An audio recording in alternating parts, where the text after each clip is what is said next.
But let's cross down to Melbourne now and catch up again with Paul Dimattina, of course, the former Footscray star, who's the publican at Lamaro's in South Melbourne. And Paul, we spoke to you last week. We've spoken to you on and off over the past year about these lockdowns and the crushing nature they have on casual staff and on your business and other businesses. And you got an enormous response online and social media to what you had to say last week. Do you think a lot of people in Melbourne are finally waking up that these lockdowns are not necessary? Yeah, I think they are.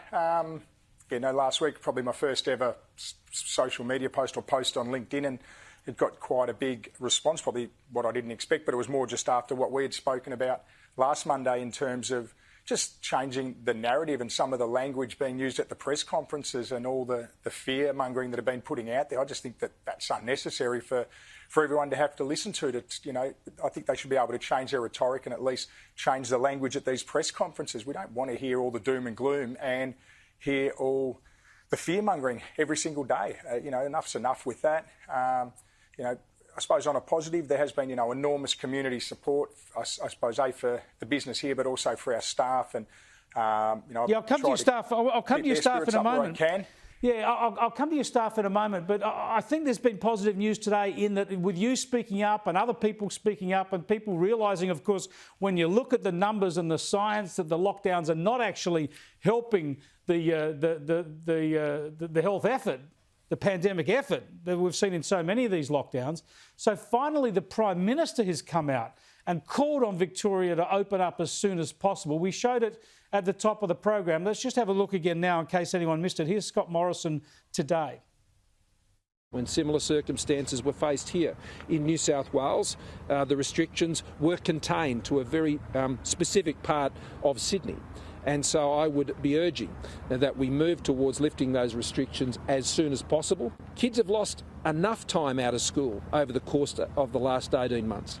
And it's very important we get those kids back to school as soon as possible.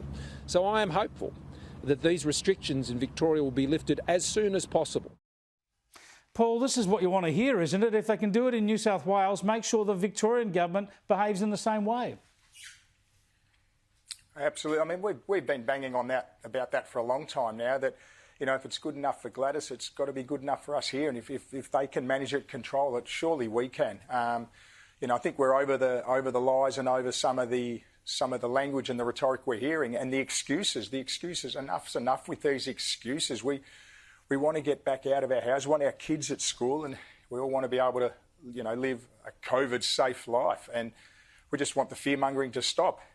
Yeah, treat people like adults and share that responsibility. I want to ask about your staff now. Being a publican, you'd have a lot of casual staff. I know a lot of people in the hospitality industry are just their money's just cut off because they're casual workers. Now it'll take a bit of time for this latest federal payment to come through. But you're getting a whole lot of food together and sending out hampers to all your casual staff just to keep them on their feet during this period?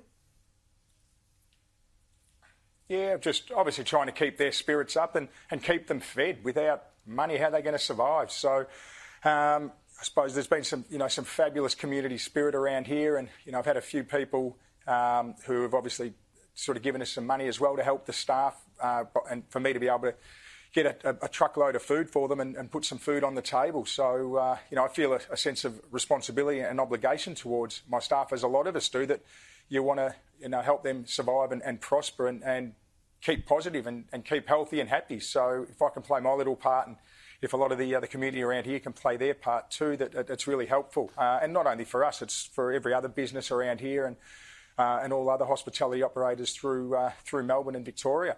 Good on you, Paul. Best of luck. Let's hope you're open, at least to some degree, this weekend.